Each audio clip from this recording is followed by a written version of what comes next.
Hello, my name is Alex S. Johnson, aka Kandy Fontaine, and this is the Kandy Fontaine Show. And my guest today is none other than Valor from Christian Death, and he became a member of the band back in 1983, I believe, and then became the the lead singer and songwriter, composer, multi-instrumentalist of Christian Death, one of the most influential, death rock or goth bands, in musical history. And so I'm very, very honored to have you on my show, Valor. Mhm. And so And, as we and as we were discussing before, I'd like to just start by talking about how there seems to be that kind of this through line in your work, starting with Pompeii 99 and even the name of that band, which then merged with Roz Williams' band, which had Rick Agnew and guitar, etc. Christian Death. And could you tell me a little bit about how you chose the name Pompeii 99 and what significance that had? I think I was, as a child, I had a cousin of mine, an older cousin, telling me um, about Nostradamus. And at that particular time, I wasn't really involved in such, many esoteric things. I was probably like 12, 13. But it profoundly influenced me. I started reading the quatrains of Nostradamus, and I just found it that speaking of prophecy and prophetic concepts, that some of the things that were mentioned in the 1600s of his era were quite uncanny as far as I saw it at that time, as far as I interpreted it. Um, I've since found it a little bit to be, now that I've really, after researching it, for a long time, um, I realized that it can be all a lot of that could be up to conjecture of how you perceive things. So it still was an inspiration for me, and it put me on my quest to understand, the the nature of humanity. And Hmm. I've always been interested in everything and how we got here. And I've had multiple religious influences from family members and friends and of family members throughout my life. And there was never an answer in any of it. Hmm. Never an answer that satisfied my quest for knowledge. Uh, but all these years later, I've come to realize that it's all together. It's all mixed together. You can think about the stories of all the different religions of the world, and they have a uniting bond that seems to be parallel. Um, and lots of people have their assumptions of what that is. People that have at least come to the conclusion that it's all connected. Hmm. And the connections that I've seen from other people, I'm still questionable, but I do have my own things that I lean towards as being the most likely scenario of where we came from as a race. Some people say that I remember being forced into Catholic school when I was 7 years old, and because I from my family's I was kind of like a I don't know, like an object that I was distributed amongst my family around the world, and I have a large family Hmm. distributed around the world. So I've lived in many different places. Um, Anyways, going back to that moment when I was in Catholic school, I remember a nun saying, "Well, God made everything and everyone in it." And I remember asking the question directly at that moment, "Well, who created God?" Mm. And she actually hit me Oh, with that. wow. And at that moment, I realized that this, I didn't know what the word was, but I know now what I felt, and it's the hypocrisy of it all. Hmm. And so that set me on a quest. I remember being influenced by people wanting me to pray. So I remember attempting to pray and asking, you know, God or the gods for things to answer my questions, and the answers never arrived. So I figured, well, the only way I'm going to get the answers is to find them myself. Yeah. That's the quickest way to. Okay. That was a great answer. So you said that the best way was to sort of to find the answers to yourself for yourself. Now, so you've said that you've discovered that, the major religions, you talked about this Catholic teacher who, literally, struck you or He's abused a you. nun. He's actually a nun in habit. A nun, yeah, yeah, a nun. And that you didn't find answers to your questions, your about, the origins of, basically, I mean, what is that, epistemology, right? I'm talking about, the metaphysical origins of reality or consensual reality as we know it. So then you said, well, I I I decided that I was going to have to look, within for my own answers. And so, what were some of the inspirations, or what were some of the texts or the people that kind of gave you a few clues along the way? um, I have to say that my number one influence is going back into the past of particular characters would have to be Akhenaten, Oh yes, yes, the Octon. the heretic god, our heretic king Right, yes, yes. That's of Egypt. fascinating. Yeah.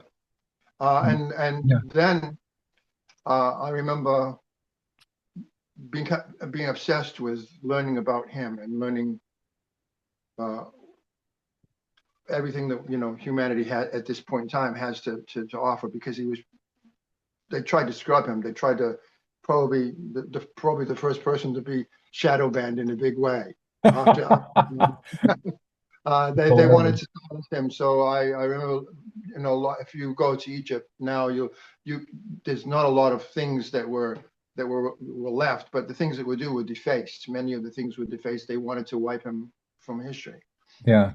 And then I realized later on that he was talking about one God, whether that be the sun or a representation of an analogy of using the sun as an analogy or whatever. Yeah. He was the one. He believed in one God, and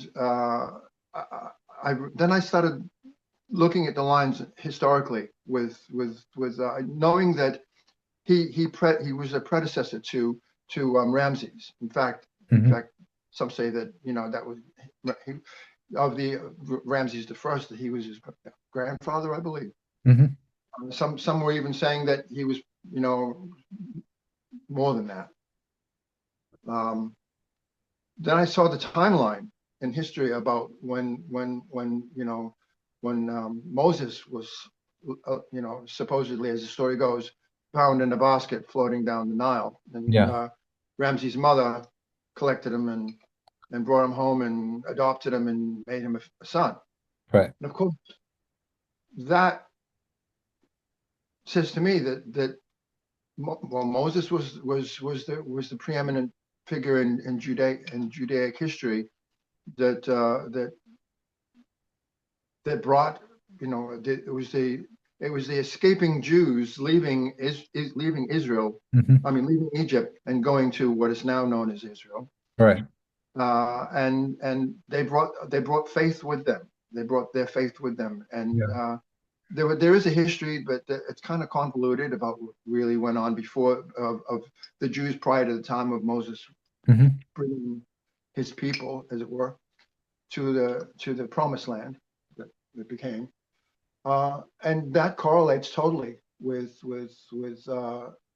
my understanding that Akhenaten would have been a major influence Hmm. of that one God concept. And as I've Right. learned more about you know uh, Judaism and the gods of that time, Hmm. it turns out that they had, they were not just monotheists to begin with. Right. And even after Moses, Moses' time, you know, pantheism was still in favor in a lot of Yeah. places. So that the questions and the correlations in history of all that makes it very intriguing to try and understand the concept of the one God religion. Hmm. I don't believe that it existed in any significant way prior to Akhenaten. That's fascinating. I never knew that before, and I've been a student of religious history, so I'm just like, that is fascinating. So the Akhenaten, was it the known as the heretic? What was heretical about him? Well, because of the multiple gods that he, in fact, it was also the correlation that he was offended by the priests who needed the various gods so that they could make money. Right. To boil up the story down, he Yeah, was offended by that, and the correlations between that and Jesus turning the tables over for the money of course. Yeah. lending is very significant. And as this, most people say that he wanted to go to the sun because the sun he had an epiphany that the sun has to be the god because without it we don't exist. We don't. The grass doesn't. The grass doesn't grow, and the cows don't eat, and then the people don't eat, and etc. etc. There's all life stops without the sun. The Yeah. I mean, I that sounds a lot like a lot of religions have done throughout history. They don't like the story because it's taking power away from them. And he Hmm. thought, they don't need the power. Right. The sun is there. He didn't use his belief in the sun as a means of control, like the previous dynasties had done for Yeah. centuries. And also, as I understand it, I mean, maybe this is bad information. How do we know we're talking about 2,800 years ago? Hmm. That um, I got lost. I got sidetracked. Excuse me. I have to No worries. regroup thoughts. Yeah, he also he didn't allow when they were doing work, like a lot of people talk about the slaves being the pyramids. The Yeah. slaves and people about slavery, and people even up to this day don't realize that slavery up until 1811, I think it was, in England has always been the way it was, and for the entire planet of history in every culture, even beyond the British outlawing slavery, it still existed, and it still exists today. It is. Yeah. But anyways, it's just that it's in smaller pockets and places where we don't realize people are slaves, and you just don't hear about it. And it's even in the Constitution. I mean, penalized, incarcerated people can be enslaved. I mean, that's slavery, right? It was part of the way things were done, and Exactly. Yeah. most slaves were. It was really it was the same as booty for when a conquering army would take over a land, they'd seize all the wealth, and the people were part of that wealth, and that's just the way it is. In fact, I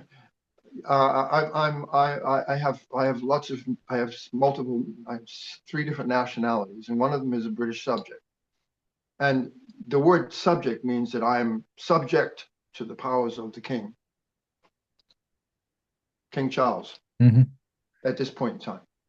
And I'm legally, I'm a subject if I'm in England. I'm a Right. subject. It means that therefore I can be made to do anything by the king Hmm. under the old rules. Of course, modern worlds don't do that. In the modern world, we don't use those rules, and neither does England itself. But in fact, England is changing. In fact, England seems to be going back to medieval times, and that Hmm. seems to be where they want to go. In fact, my opinion is that the wealthy class of the planet, people like Bill Gates, that's what they prefer. They would prefer to eliminate most of us, and the ones that they don't eliminate would be their slaves. Hmm. People Yeah. like Bill Gates, Yeah. and so I think we've digressed from the religious perspective, but that was the thing I was saying about Akhenaten is that he didn't believe in that. So Hmm. that says a lot to me. How Yeah. can so they say that he didn't believe that he freed the slaves and he paid them a wage and he wasn't just feeding them and housing them and whipping them, Right. as we have vision about it.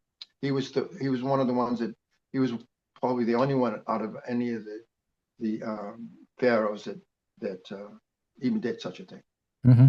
And Even it's, after them, I'm sorry. even after them, they brought back all that everything that he wiped out. They got rid of everything he did and brought back the old ways. Yes, and I think that's very very insightful, and the connection with Christ, actual historical Christ versus, the Christ that they kind of like, said on the whatever the pro easy for me to say, Procrustean bed of, sort of mythology, and made, tried to force Christ to be, the figure of the Messiah, whereas, he never said, right? I mean, in fact, he said when they asked him, the Romans asked him point blank, are you the Messiah? He said, my kingdom is not of this world, right? And if I were the Messiah, then the Jews wouldn't have thrown me under the bus. And I mean, so to speak, um, and it's just the same thing that's going on, as you suggest, Valor, that, what's going on today with it's also, you brought up something very fascinating in one of your interviews, more recently, I don't know, a few years ago. We're talking about conspiracy theories, and for a long time, and how, the that was basically a coinage of the CIA, after, Kennedy, to discredit anybody who was putting putting the dots together and saying, well, wait a minute, we the, so the on the right, in the far right, there's been this kind of myth of the, this cabal of elites, talking about, who actually control everything and want to enslave us. This really seems to me to be a projection from them.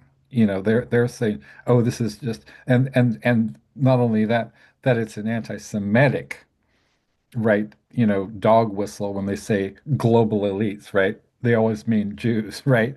And Christ was saying, hey, wait a minute, um, what are we even doing here? Are we here to hurt each other? Are we here to, cause each other suffering? Are we here to basically try to get along and have some sort of semblance of dignity and respect and love and cooperation with everybody, right? And I really think that's beautiful that you're not just making music, but I do want to get, um, to the music, obviously. Uh, it is the lyrics, as you've said before, and, correct me if I'm wrong or expand on, what I'm saying, Valor, that are the kind of the germ or the seed, right? And then you write the music around it to give it that kind of emotional equivalent. Could you expand a little bit about your songwriting process, and also, how that's evolved, and talk about a little bit about what you're doing now, if you can. Okay, well, I think that's probably a two-part question answer. Sure. The lyrics, yeah, are and the music is. I look at the music as though I'm watching a movie, Hmm. and if I was, which is something I would like to do, but I haven't been given the opportunity yet to actually score um, the music for a movie. I'm a movie buff. I love being entertained by good films, and I guess I'm sort of somewhat jaded in the way film has used music to emphasize people's emotions, but it Hmm. seems to work, and it works on me. Hmm. So I think those kind of emotions, the darkness of music when you're talking about something that's dark, like if there's a horror movie or that someone's being chased and they're going to be killed, the music turns very dark. And I guess that version of music has influenced me. Uh, when I'm not just talking about dark stuff, I'm talking about the music influencing me. That version of how music can make you think Mhm. feelings. Right. So I think it's almost part of my nature to hear lyrics with music, Hmm. to hear the beauty or the ominousness or the darkness of the specific lyrics or the story, or the theme, um, the feeling Hmm. of what you're thinking about and how it makes your hairs rise on the back of your neck. Right. Uh, Yeah. or whether it's good or bad, we have that instinct. So it could be extreme love that makes those hairs like your spine because of your, your lizard brain is still Yeah. functioning down your spine. Yeah. So we have it's just like when the cat's hairs go up in the back. We all animals, including human beings, have that instinct about things that affect them. And when that works with me, then I know that the music is right. Yeah. And when I'm thinking about the lyric, and I feel that when I hear something, or even if I hear it in my mind, I do nothing to do with being as talented as Beethoven, but I remember the stories as a child, uh, about when Beethoven was blind. I mean, when he was deaf, Hmm. is that he was hearing the music and just playing it because he could hear it in his head. Well, I Yeah. can do that. I do that, and I hear it all the time. And I can write pieces, just in my head and put it all together. No, I Hmm. know the keys. I can hear it all and I put it together. And sometimes it's like it's half finished because I don't know the story, of this. The deeper meaning of the story is not coming out. So sometimes I have to embellish it with Hmm. with with other sounds and Hmm. other structures. Hmm. Um, Even different instruments. And I'll say, well, this music, I'm not finding it in this instrument. Like I'm not finding it in my head. And sometimes I'll just have to pick up another instrument. Hmm. All I have to do is play one note, and I'll say, yeah, this is going to work, you know, and it usually blossoms from that. So that's how and my objective, of course, is that I want people to feel that feeling. Hmm. And the only way that I can do it is to make the music bring it out as Yeah. best as I can. Yeah. Very much. That's that side. Yeah, yeah, that is, yeah, I mean, absolutely. And I was just thinking, the videos that you directed or co-directed or produced, you know, what was the name? It's has Nazi in the name, um, that Not Illuminati. Illuminati. That's fabulous. I really enjoyed that one, and then of course the Church of No Return was just phenomenal. It's really, it kind of, have you ever seen the movie Valerie and her Week of Wonders? It's a No. Eastern European vampire film.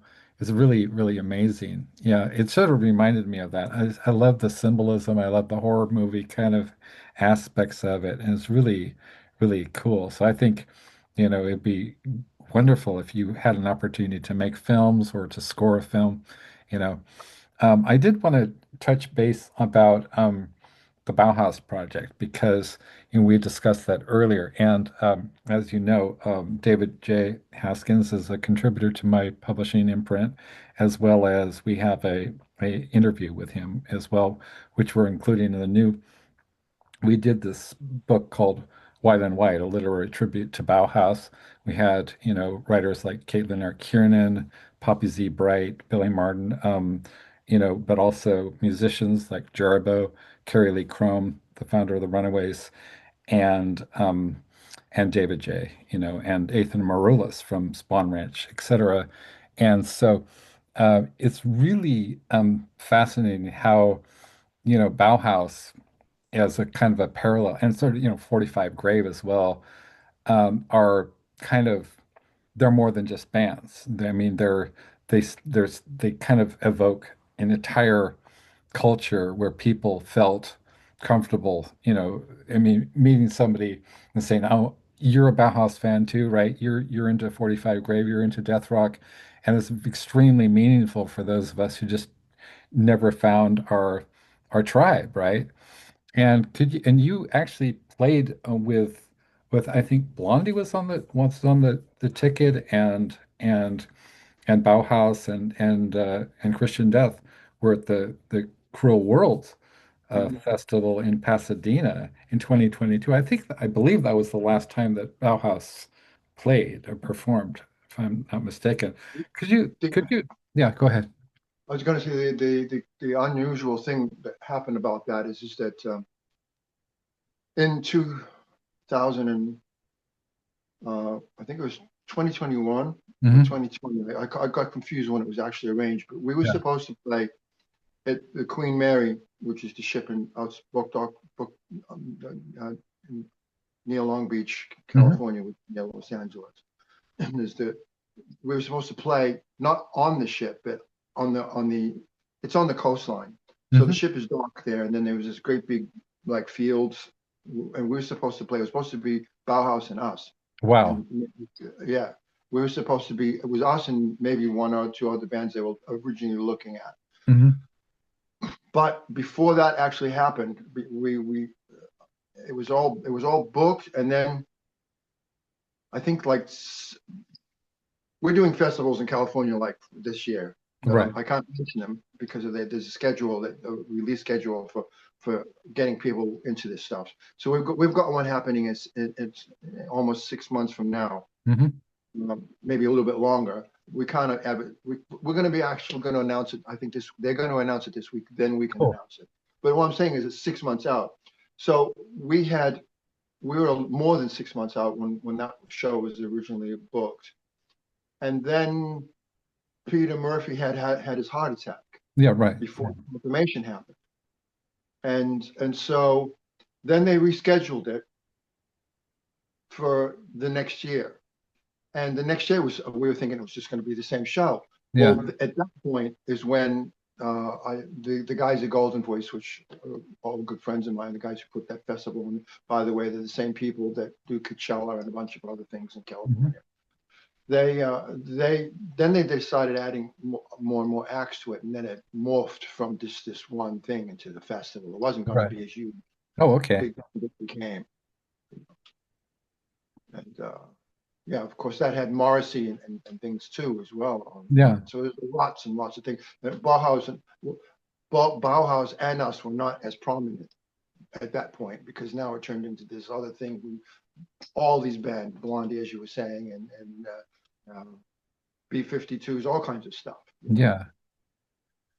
Right. I mean, it's certainly expanded. I mean, those bands certainly are iconic and wonderful bands.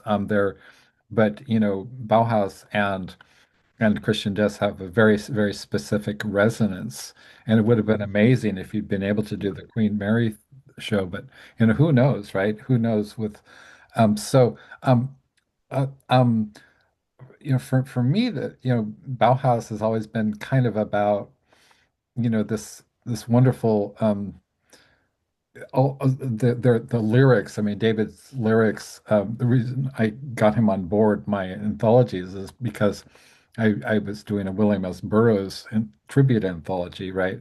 And I know he was a huge Burroughs obsessive, and I reached out to him and I said, "Hey, I love your work. I'm a huge Bauhaus fan for 40 years, whatever. And would you like to write something for the book?" And he said, "Yeah." And so he sent me a poem about Burroughs, shooting of his wife, Joan Volmore Burroughs.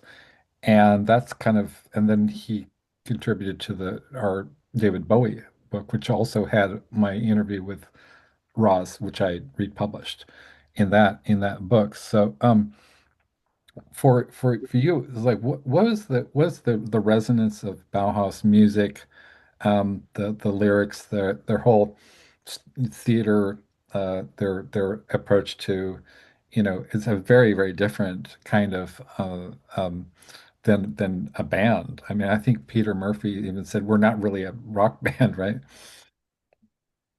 Well, um, Bauhaus goes back to the 20s of art in Germany. And so that's been one of those forms of music that's influenced a lot of artists around the world, and in particular, painters, but also music. You know, people have just, I think, multitudes of different types of art have been influenced by the what's been happening in the last 200 years, I'd say. It's been very dramatically consolidated into what we're now doing now. Is all that stuff is coming out of that. Yeah, to me, like it was very theatrical as far as the mood setting, and I think they were probably influenced by the early film, genre of the early horror movies and stuff, and the Bela Lugosi things, and the lighting and the dark shading, and a lot of their pictures and their promo pictures obviously featured that kind of vibe, and that was cool. It was very different. Um, I think for me, we weren't really into that direction of drawing influence. At Mhm. least, we were just basically trying to be as dramatic as artists without actually a direction at Mhm. that time. I think I just wanted to make people feel um, free. I think it was the thing I was trying to. I was in the beginning. I was influencing the same things I do now lyrically, but the art, the performances that we were doing, we wanted people to let go, and I think that was also probably the juvenile thing of high sexual hormones racing through your body, where where you a lot of things were inspired with the sexual connotation, and not that I don't still have that, but Yeah. uh, it was pretty profound back then, and so it was all about freedom. And I think one of the things that I thought that I know a lot of people today talk about sexual liberation. Well, that's what there was sexual liberation going on then too. The punk from the hippies right up as much as the punks complained that they hated hippies, they had the same desire to liberate. It was all about liberation of to be able to create art and do whatever you wanted. There were no rules, and you should be able to walk naked.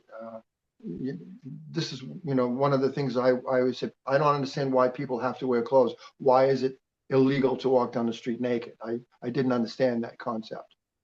I thought that that's unnatural. In fact, I'm one of these people that lives a very natural lifestyle, and my I judge all my references on how the native wild kingdom lives.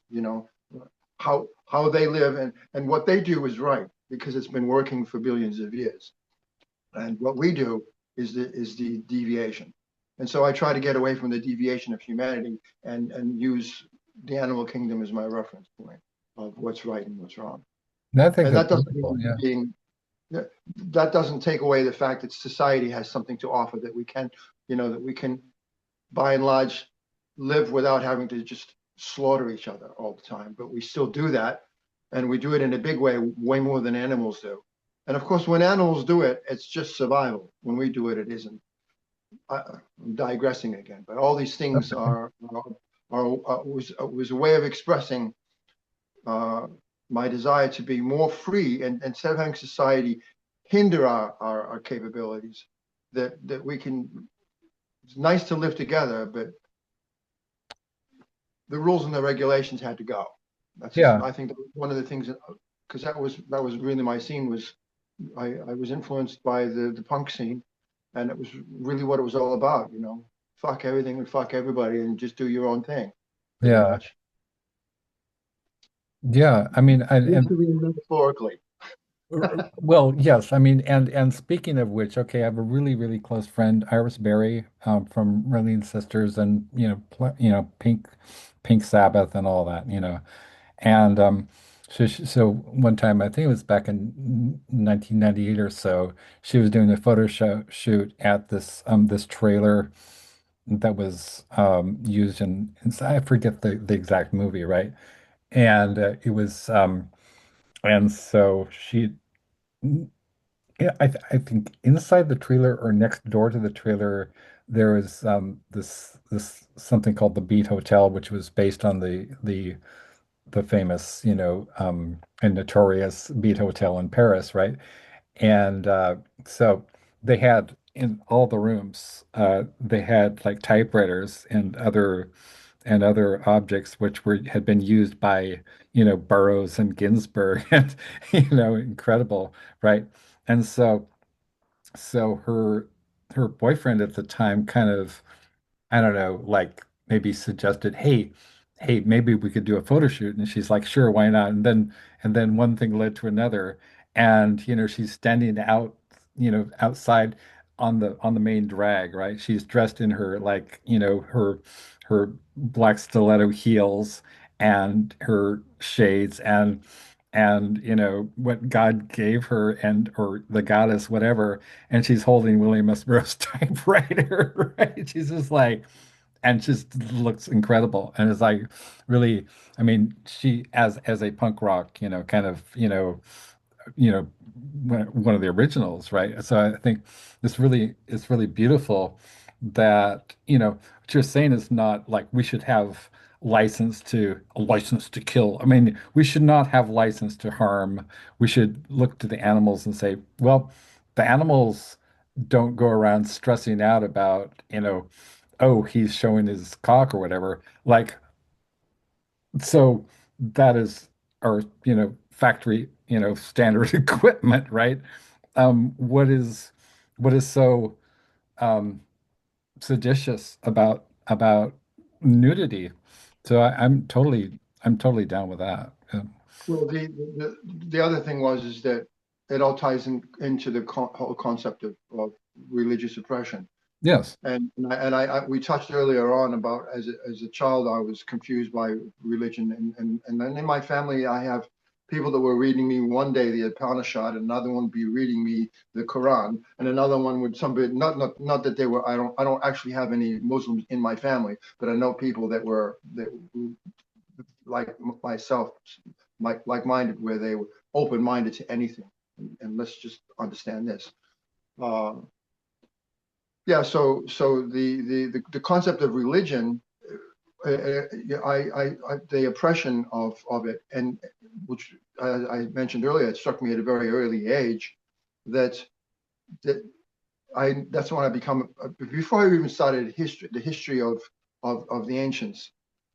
I really needed to understand what was it that was the Christian faith that people were trying to shove down my throat, and um, and the hypocrisy of it all.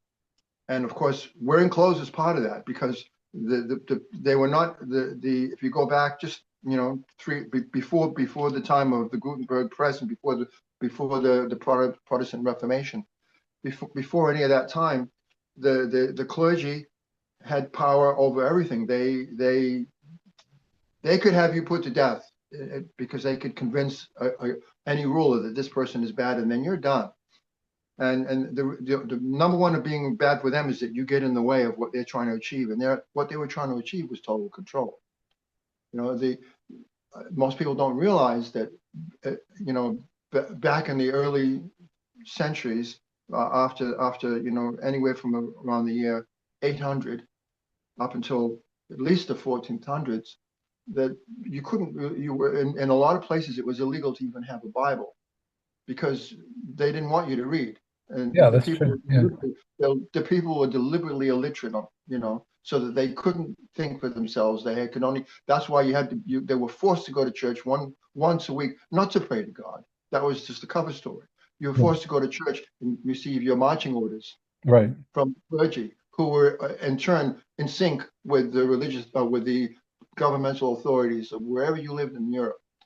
And so we can't have these people doing what they want. The only thing that you were allowed to do without a permission was shit and eat. You Yeah, know, you exactly. couldn't have Yeah. sex when you wanted to. You had to be married. You couldn't even, if a woman sat on top of a man back in those days, that it was considered sodomy. No, Jesus. So punishable by death in many cases.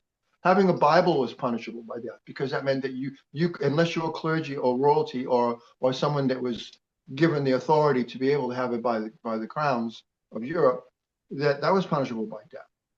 And of course, uh, and they were all hypocrites, you know, because you read back to the times of even the popes, and they were having sexual orgies, you know, for most of them. It was just it was and nothing's changed. You know, our politicians are all hypocrites. You know, it doesn't matter where you go in the world. We're every now and again you get somebody that really wants to do the right thing, but the it's like 0.1% of 99.9% that that are trying to do the right thing. They manage to step their way up the ladder to get to the point where people are listening to them, and they have this influence over the population. Uh, and they don't usually last long. People like Kennedy, you know, Yeah. they want to make it. I'm not saying that Kennedy was a saint. I'm just saying that some Yeah. of his policies, like getting rid of bringing the dollar back to the gold standard, and Right. you know, and things like that, and things like that are and the benefit. If you're doing something that actually benefits the people, you don't usually get very far. Yeah. The only people that you're allowed to benefit are the ones who are already in control, and then everything works fine for them. Right. And Yeah. you deviate from that, and in the old days, it was just the church in particular. They would go into places like in southern France. You know, there were various sects, you know, living on the north of the Italian peninsula Yeah. and southern France and into other parts of what's now Austria. The the Pope was sending Jesuits and all kinds of people in there to just annihilate them. Yeah. And that's because they were a threat to their order, to their complete dominance. We're talking about at least 700 years of complete dominance by the Roman, you know, church Hmm. Um, over the entire continent of Europe, which spread from through every country of Europe and beyond. yeah. Speaking of which, Valor, have you ever seen the Luis Buñuel movie? That's called The Milky Way. No, It's about this pilgrimage to along this route to this this pilgrimage site, and I actually have a copy of the movie. I forget exact pilgrimage, but it's a very famous route in Spain. And the premise is basically there are these two sort of pilgrims. They're just basically like these regular everyman characters, and they encounter various people along the way. But some of the that they'll have encounters with like there was scenes featuring the Marquis de Sade, expressing his philosophy, and there were also incredibly weird scenes where which depicted actual heretical groups, such as you mentioned. I mean, there were the ones like that, the Albigensians, for example, and there were the ones that believed that the body was actually a tomb for the soul, so you should, have sex, like whatever, like orgies or whatever, to kind of be, to chastise the body. So it was, and those were considered, as you know, because you're a scholar and a historian, that those were considered so threatening to the church that they would send in the, and of course, the Jesuits and those, um, to eliminate ideas, right? That what is it about ideas that is, and to the present day, we were seeing more censorship than ever before in history, and the censorship is in large part a kind of a phenomena of these oligarchs and their consolidation and monopoly on information, right? Um, so how do we get the truth out? Well, I mean, we actually have we have a lot more freedom than like the times I was referring to prior to the, even up through the Protestant Reformation, Protestantism in itself was still living off of the standards that the Roman Church had set forth. So they didn't really deviate too much because that was already so dramatic and so profound at the time. The Gutenberg press and all these things, they were so profound to what had been going on for 700 years, without question. You did not question anything. You could, even a king could not question the Pope. In fact, the king could not be a king without the Pope, because if the Pope didn't ordain you as the conduit to God, and you don't have the God-given powers to be the king, then you're done. Well, now we have the internet, which is basically a second iteration of the Gutenberg press. Now, I'm just referring to Europe, and the thing is that if you go back to China, well, China had printing. I forget the years, but I think it's almost as much as 500 years before the Gutenberg press was even was invented. They had printing. They had the actual printing going. So they had books, and they were the most highly advanced culture for many thousands of years. At least three. Yeah. And so now what we have is we have the revelation of the internet, the fact that you don't even have to go to a library to find something out. But it's a double-sided sword. The internet's being used against people to manipulate them and control them in a way that wasn't happening 20 years ago. So the freedom that we have assumed that we had 20 years ago is gone, Hmm. because we don't have privacy anymore. Right. We don't have that at all. You know, especially if you're walking around with a phone in your pocket, you're being tracked, not just by the government. You're being tracked by every commercial entity on the planet. They know where you are, they know what you're doing, and as soon as you do something that interests them, that's when they focus in on you. Otherwise, it's just just this blur that's unimportant. But as soon as you buy something or do something that could lead you to buy something, or do something that contradicts what somebody said in any way, Yeah. whether it's political or even artistic, we have we have a lot more freedom, but we've lost a lot of freedom to have those new freedoms. Yeah, no. Yeah, I agree. I but and the internet itself, it was another CIA tool, and a lot of the think tanks that they get together and decide, how they want humanity to be manipulated to their means and ends. It's not just at the whim of somebody who's living today. It's generational planning. Hmm. The generational planning was something that was going back to the times of the kings and queens of all of Europe. They planned for generations because they were planning for their children. They were planning Hmm. for their great grandchildren to take the saber and wear the throne, Yeah. crown on and sit on the throne. And this is what I was referring to earlier, that they want to get back to that, because the thing about humanity is that there's a lot of megalomaniacs. There's a lot of egotists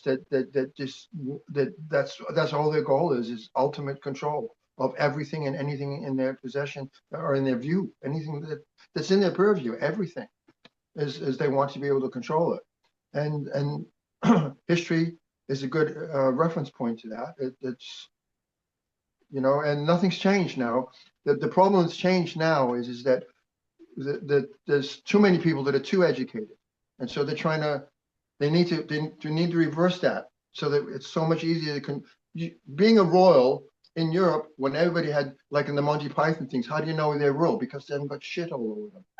You know, Yeah.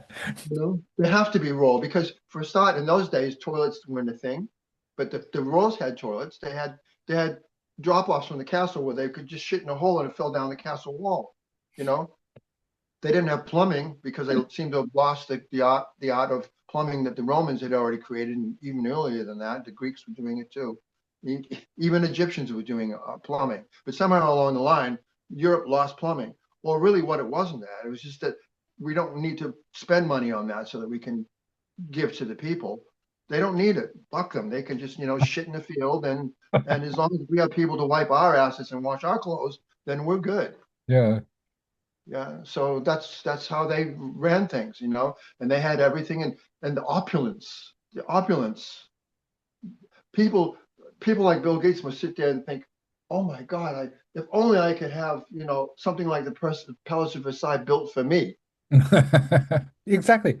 Oh my God, Valor. So I was actually when I was like a kid, whatever, teenager, I went on a like a tour of France or whatever, and like I remember visiting Versailles, I was thinking and looking at the Hall of Mirrors, and you've been there, right? Like looking at the like the and looking at their I don't know. I'm bad at distances and proximity, but it went up, like at least 30 feet, right?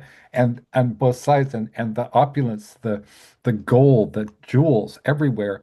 And I was like, and I was thinking, this explains a whole lot. You know, this this is what and I think a lot of people have been talking recently about, the conditions for a new French Revolution, because they're even saying, some people have been saying that the war in Iran is basically like a pretext for, you know, deliberately causing terrorism so we could suspend elections.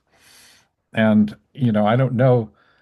But, another thing I was just thinking is that the reason a lot of people find what we're saying kind of incredible is because um, it's most people don't want to have absolute, control over anything or anybody. We call those like psychopaths or sociopaths, but somehow the sociopaths seem to have been, you know, I don't know. Like, how do they get into power in the first place? Because in That's easy. in a democracy, how do you get people to identify with those whose lifestyles will never be equivalent to yours? Well, for a start, we're conditioned. We're Hmm. conditioned and it goes back generational to our to the way humanity thinks, whether it's China or Europe. Uh, when you see somebody like people go, wow, because like say P. Diddy comes in and he's got his fur coat and he's got his jewels, and so he's special. Yeah. So that's our conditioning. So this is why the royals would have all this opulence because this goes back to the point where they don't even realize it, except that what they do know is that when you display all this opulence, you display that you have importance. So therefore you should be listened to. So therefore when you say something, you you should be taken seriously because not only do you have this opulence, with opulence comes power. So people live in awe by people that have these attributes, and it's all conditioning.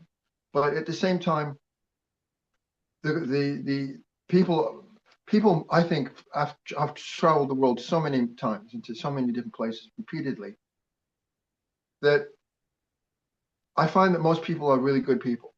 Most people, I mean, if people weren't have at nature generally good, we'd be slaughtering each other on a daily basis. So true. But Yeah. most people aren't bad. Most people are good people, and the son of a bitches of the world know that, and Yeah. so that's how they can get a foot up because they know the vulnerabilities of most people. That most people have a conscience when they don't. And Yeah. in fact, not only do they not have a conscience, they have a propensity for deliberately wanting to hurt people and getting satisfaction out of watching the pain they create. As long as, and at the same time, it makes it even better when they can inflict pain and suffering on people and get something, not just the satisfaction, but other things, you know? Right. It's like Genghis Khan. Let's come in and rape and kill and pillage everybody and take everything. Yeah. That mentality. That's what they have. Ruthlessness, no consideration, no compassion. So this is how they get to the top because they have that whatever you want to call that evil is Hmm. whatever that is and how they have acquired it and how they seem to be comfortable with themselves. They're comfortable with having that evil, and they know that the rest of most of the people don't, and this is why they rise to the top. And they also know that in order to get to the top, you have to, they learn in life that just like most people do, that you have to have people help you, or you have to be able to step on people, to climb that ladder. Yeah. Yeah. And It's it not does. like it's not like Yeah. the Freemasons have the ladders where you can climb up the rungs, but Right. each step is you've accomplished a certain task. So it's all about learning and enlightenment. Hmm. Whereas when the wealthy climb the ladder of success, it's just about more and more and more, and the more they can take, the more that it's not just about what they get; it's the satisfaction of hurting people. Yeah. It's like a rapist. Why? How can I've never understood the concept. I mean, I do understand the mindset behind it, but I could never fathom that I would want to rape somebody. You know, to me, sex is not just a way to make children. It's also a way to show love. Yeah. But for a rapist, it's more than that. It's it's not to show love. It's the sexual satisfaction of hurting somebody. Yeah. Yes, exactly. I mean, and it's just weird to me, again, how the oligarchs have managed to condition us, regular people, who, I've never understood it either, Valor. I mean, I since I can remember, when I, found out what rape was, or, it's just like, so that's a violation of somebody's sanctity, of somebody, somebody's, it's more than, it's like a violation of your soul, really. And whether it's a man or a woman or, a child or, anybody who's violated that way, So, but it's astonishing to me how the elite globals, whatever you want to call them, have managed to convince millions and millions of people around the world that it is in their best interest to kind of, you know, identify with, you know, their oppressors, to learn to love, the, like Orwell, the image of the boot at, the end of 1984, right? Stamping on the face of humanity repeatedly, and that's the future that they wanted. And, we're not only are we living in 1984, but it's much, much worse because we have this illusion of freedom because we have things like the internet, you know, just my 2 cents. Well, the thing about the internet is just that it's very easy to manipulate mass amounts of people in a way that couldn't be done before. It's happening right now. It's happening every day. Um, for anybody who's listening to this, I can tell you that my advice is to have an open mind. Yeah. Just have an open mind, but at the same time, doubt, doubt, and doubt again. Yes. Because if you're seeing something coming to you from your phone right now, even what I'm saying, just like a lot of people that I respect will say that, and I think it's a good way to say it. Don't believe me. Right. Use your own judgment. Go over, Yes. just go out and use your best judgment to decide what you think is right and wrong, and then try and put yourself in the place where you want to be. If you're a good person, then that's what you would do. You would try to do what you think is a good for you and what's good for other people. Other than that, if you're one of those people that doesn't give a shit about that kind of thing, though, then you can go with Bill Gates and all those people where I would like them to go, which would be in solitary confinement, which would drive Me me too. crazy. Yeah, Yes. solitary confinement where they can't tell anybody what to do, and that's it. Yeah, yeah, Not yeah. even kill them, not even kill them. Just put them in solitary confinement and make them, you know, no words even spoken. Just throw food at them so That's that the they worst. suffer. So, yeah, that's the No worst. way to kill themselves. Just solitary confinement for life. Yeah, that's the worst punishment you could give somebody is that they retract all human contact and basically our reciprocity with our environment is what gives us our reality, right? And so if you don't, as I wanted to talk about animals because I've been thinking a lot about this, how it seems more and more that people are sort of realizing that we've for millions of years humanity has always collaborated with animals, and animal symbolism, animal if you look at like all our mythology, right, all the folk tales, right, involving like Aesop's fables. You have the Hindus have the Pancha, I believe it's the Panchatantra tales, and you have you have the Brer Bear and whatever the rabbits sagas. It's the animals have always sort of been trying to collaborate with us in a weird way. It's like there are I have a friend is an author with me, and he calls you know he calls animals nice little people. You know, it's a very beautiful thing. So, I just want to talk about that a little bit, how animals are, you know, and not just in a cutesy kind of a way of like anthropomorphizing, dogs and cats or whatever. I think that they're sovereign beings who have their own, you know, like there's a cat kingdom, right? There's a dog kingdom, there's the whatever badgers, and they all different, like different kingdoms, like we have kingdoms. So could we talk a little bit about that? I don't know, I'm just throwing that out there. Um, I have I have pets and animals and chickens and stuff, and I observed them a lot, and I can draw a lot of parallels between the things that humans do that we take for granted and how they enjoy their life and how things are the pain that they have, and they just get they deal with pain on a level that humans don't have to deal with, especially like in a cold climate. You know, they can't just go inside and put clothes on. They have to deal with the cold in a completely different way. And when I was thinking about chickens, for example, because they don't have a lot of feathers, and yet they can survive sleeping outside at 10 below, you know, whereas we couldn't survive sleeping outside at 25 below. I mean, 10, 20, 25 degrees Fahrenheit, we would be dead. If we slept outside all night, hypothermia would be done. The only way we can do that is with our skill, by doing things, and that doesn't mean just digging a hole in the ground like a lot of animals do to keep themselves warm. Um,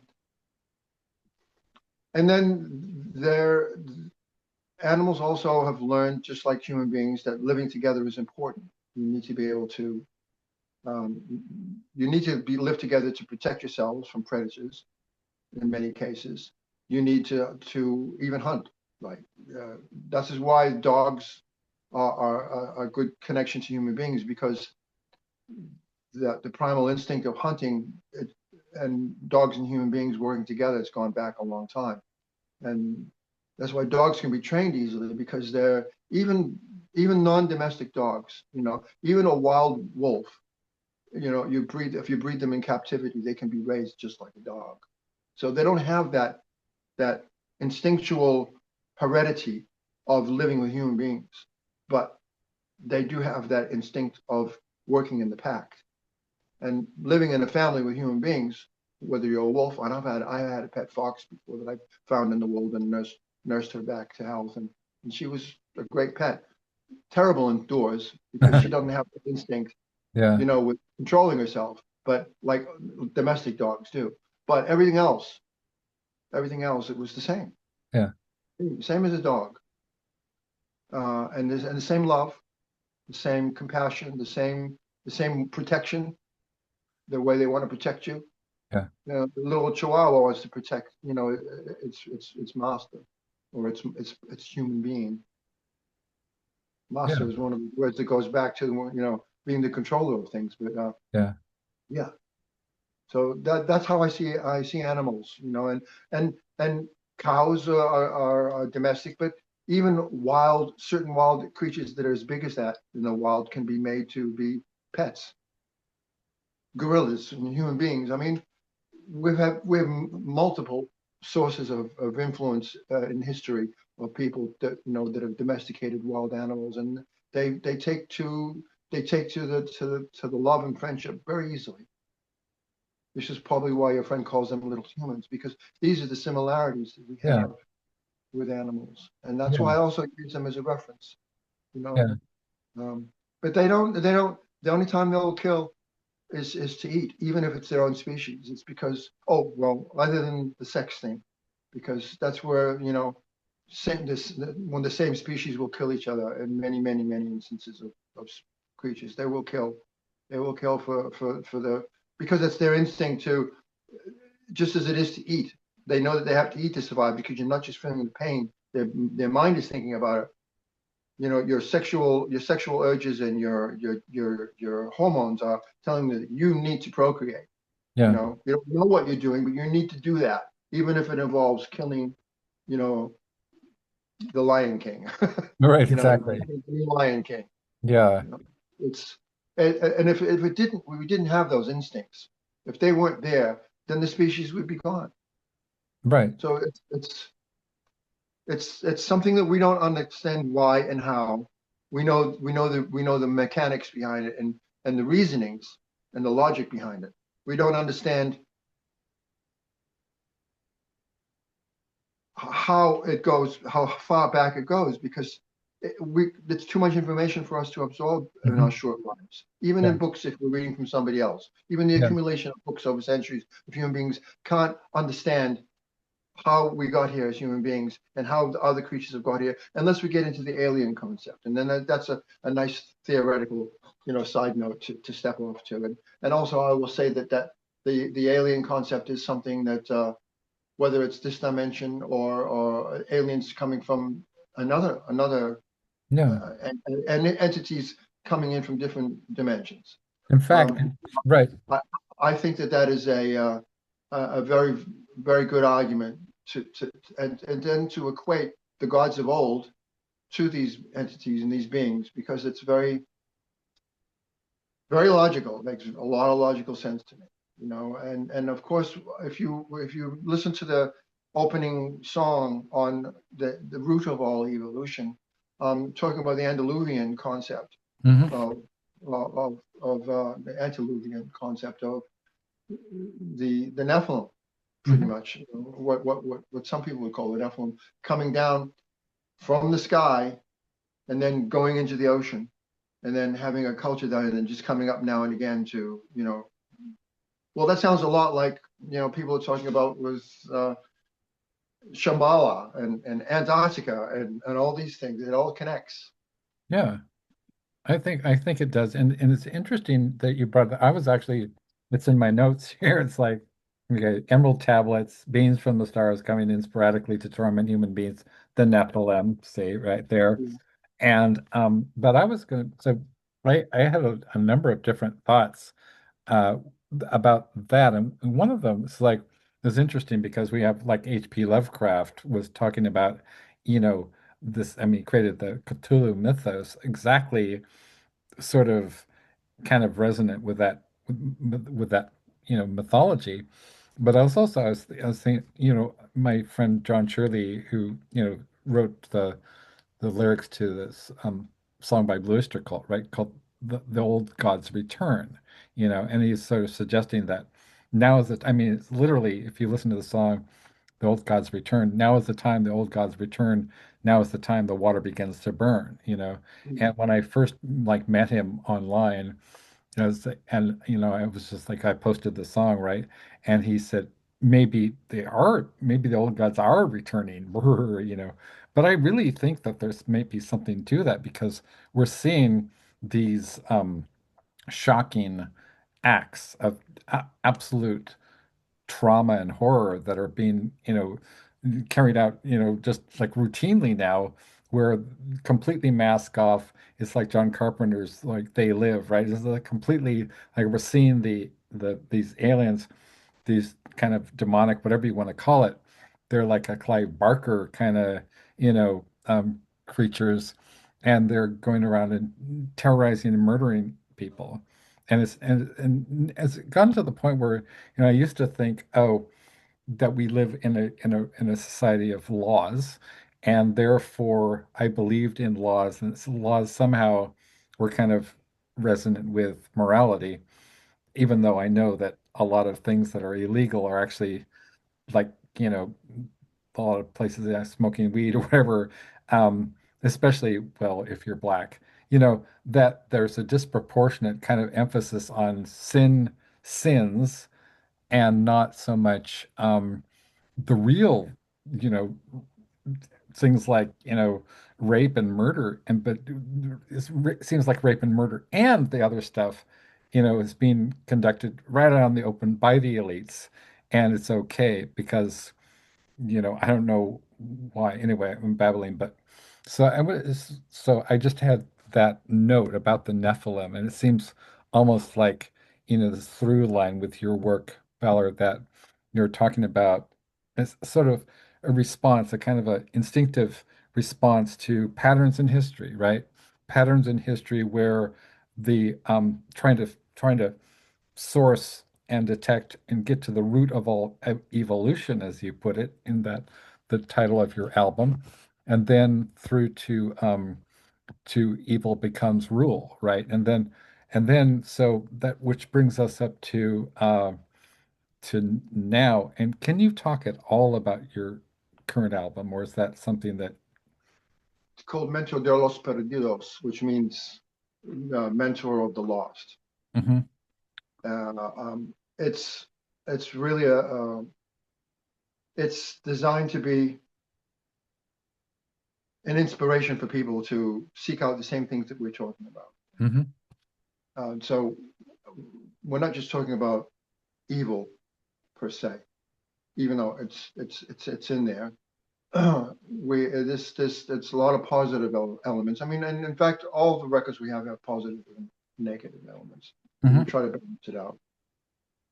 This one is more of before it was informative to say that, open your eyes, because there's a lot of things going on that you need to know about to protect yourself, um, and maybe hopefully, inspire other people to do the same thing. Yeah. That's for me, that gives me some sort of a vague satisfaction that I'm making an impact on the on humanity to be more positive by exposing the negative. Mhm. You can't really clean house if you're gonna, sweep the dirt into a pile and put a carpet over it. It's not, you're just hiding the reality. So the thing is to do a spring cleaning of your soul, and try to come to grips with the fact that evil exists, and to not pretend that it doesn't. And we live in a happy world where we can just go, you know, and do anything that and do what what we'd love like all to do is to be happy. Well, you can be happy, and you should be happy. You should try to be happy. You shouldn't be suicidal or any of these things. None. Uh, it's a complicated world, but you can be happy, even and be able to accept the fact that we live in I guess the word is that people are using a lot, which I think is done deliberately to confuse people, is that we live in a binary world. Mhm. Meaning we have, you have good, and you have when I say binary, I'm not talking about like what they're talking about sex with the sexual. I'm talking about like a binary star. It's got two. That's what the word binary means. It's got two stars, two suns. Mhm. One of those suns is negative. It doesn't mean negative or positive. It doesn't mean male or female. It means one is a negative sun, and the other one is a positive sun. Just like an electron could not function if everything was positive. Mhm. You know, I mean, an atom couldn't function without the Right. positive and the negative. Right. So that's what we live in a world where it's inescapable. The sun goes up, the night comes. Dark and it's day. It's the juxtaposition is what you have to accept. Yeah. And it's really dark in some places. And the best thing I can do is to avoid the most harmful interactions with the negative and the positive that you can, to at least not have to suffer and not have to be depressed and not have to be suicidal. Yeah. So Valor, you did mention very, very early on, this is going back decades. You did an interview. You were talking about how you make your lyrics deliberately ambiguous because you had some friends who listened to your albums or listened to your music and committed suicide. How has your lyric writing evolved over the decades? It's 40 years that you've been with Christian Death. Um, it changes all the time. Yeah, It's just like songwriting. I mean, right now, amongst the band, we've been, especially Maitri and I, Maitri and I do all the songwriting. And hmm we did that on the last three albums. It's like, we can't believe that song is us. We right. can't believe that the album is us. Yeah, And it's so different from the one before. And each song and each album, it's been that way for at least for me, even since the Pompeii 99. Every hmm time I write a song, there's not another one that's exactly like that, or even most of the time, not even close to any other song that I've ever written. yeah, There, I never wanted to be like AC/DC, where every song could be the same song. that's true. It's a great song, though, you got to admit.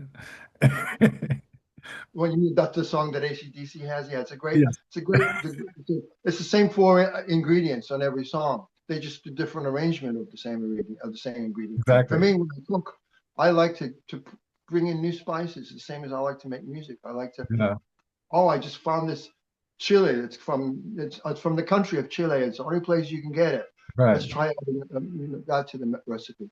I'm going to have to go pretty soon because That's that's the cool. phone ringing off the hook. Yeah, no Um, worries. I really appreciate your time. Yeah. like, So let's see, for for Christian Death fans and followers. How can people follow your also I wanted to ask about is there any um plans as far as sort of I know you put out the back catalog of Christian Death a few years ago. And so what's coming up in the immediate future for you, and how can people follow Christian Death and find out what's going on with you? we're doing an East of the Rockies tour in June. Okay, cool. And that's at the moment it's like 20 odd shows and more. And then we're doing the West Coast in November as well as festivals. Hmm We've got a new album coming out hopefully by the end of the year, or the beginning of next year. As far as it's not up to, we've got most of the work done, but it's a question of scheduling because we released the album in the three-dimensional world as well. So vinyls and pressing plants have their schedules. It took a year to get our last album out when it was already mastered. It took a year before because of the pressing plants were backdated with, being able to get in and print and press. So that's like a likely scenario here, so that we feel comfortable that December, January, we should have the new album out. Okay, terrific. We've got a European tour in spring of 2027. And other than that, we don't. That's all we have got going. We don't have any long-term plans for anything other than touring and the new album right now. Okay, fascinating. I mean, really, really appreciate your time and like I said, taking out, time while you're literally recording a new album. That's amazing. So I really appreciate. Don't be recorded. We're just in the mixing stage right now. So Right, it's right. been I mean, right, you're in the mixing stage. Yes. So really appreciate you, and I love your work, and so thank you so much. Thank you so much. Thank you very much for your interest too. Okay. God Right. bless. I mean, yes. Yes. Okay. Bye. Bye-bye.